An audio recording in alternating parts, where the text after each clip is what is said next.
know from the Bible that the second coming of Jesus Christ is imminent. It will happen. We just don't know when. Well, the Lord has told us that now is the time. Ephesians 1:7. Sinners will find redemption through his blood. Well, we now have the tools, we have the technology to make it happen.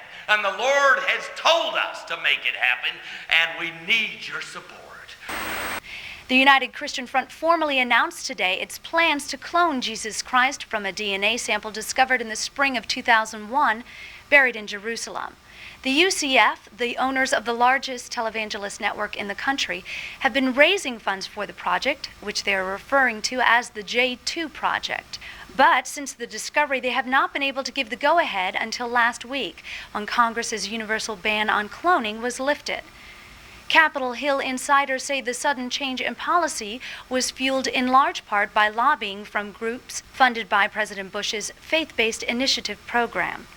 Next week, the UCF begins its worldwide search for what they call the new Virgin Mary, a virginal woman who will undergo artificial insemination to carry the newly cloned embryo to term.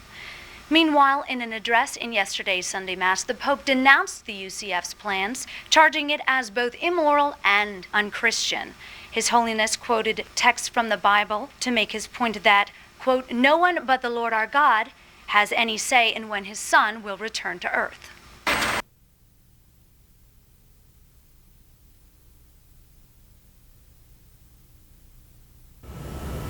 I was the senior assistant of the laboratory at the time. They came to our laboratory, which was the leading genetic research laboratory in the world. Well, it was up to us, if it were possible for science, to bring the Messiah back up. You know, that's the process by which we then were working 30 years ago to remove the nucleus, that is to say the DNA portion of the unfertilized egg itself, and to replace it with the DNA from the sandal, which I did. After that, however, UCF, well, actually they passed it on. They passed on because NCA came in. First I heard of it. It interested me. And then I saw the sandal, and I had a religious experience, which sandals usually don't do for me. And I saw the blood on the sandal, and I thought, this must be pursued. As a good Catholic who is open to new things, this must be pursued. And I was devastated when Pope John Paul, may he rest in peace, wanted to put the kibosh on the whole thing. Well, it's why I formed the New Catholic Alliance. We split from the Catholic Church.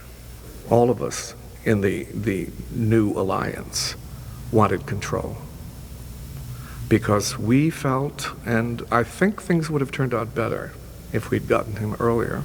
UCF had wanted the Virgin Mary to stay on with it. NCA wanted nothing to do with the Virgin Mary.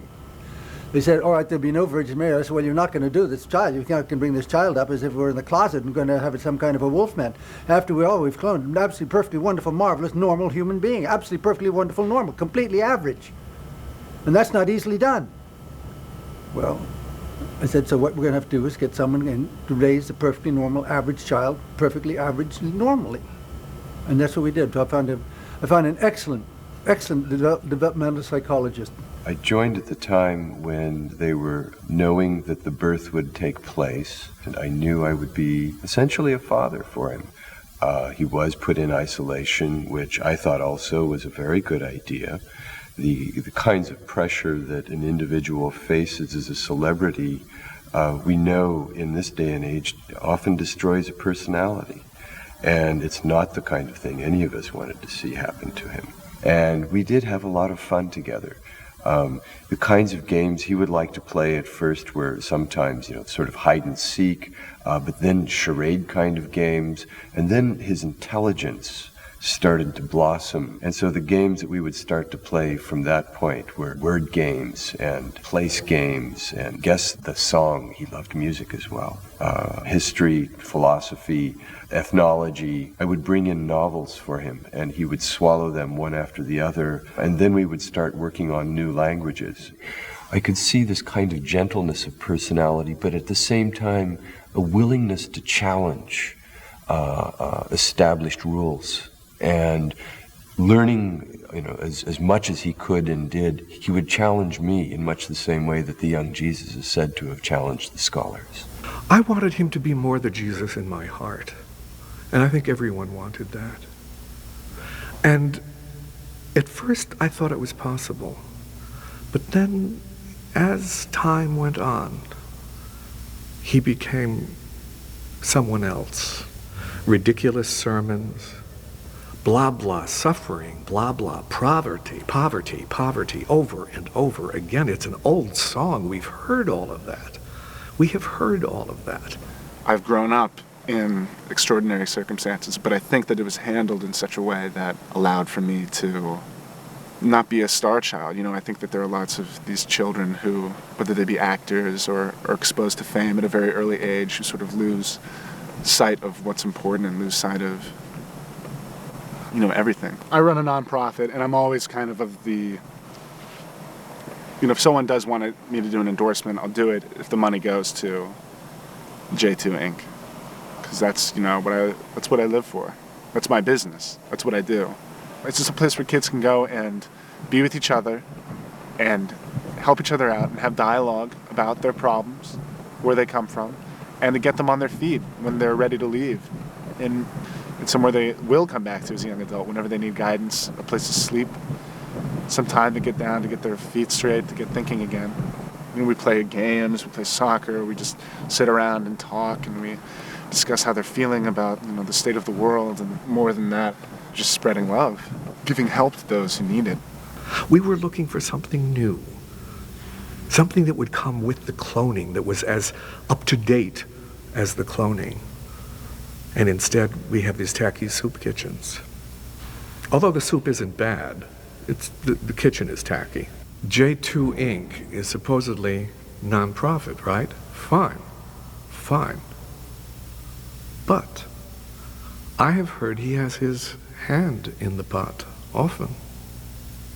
That, again, rumor, perhaps he's skimming money off the top?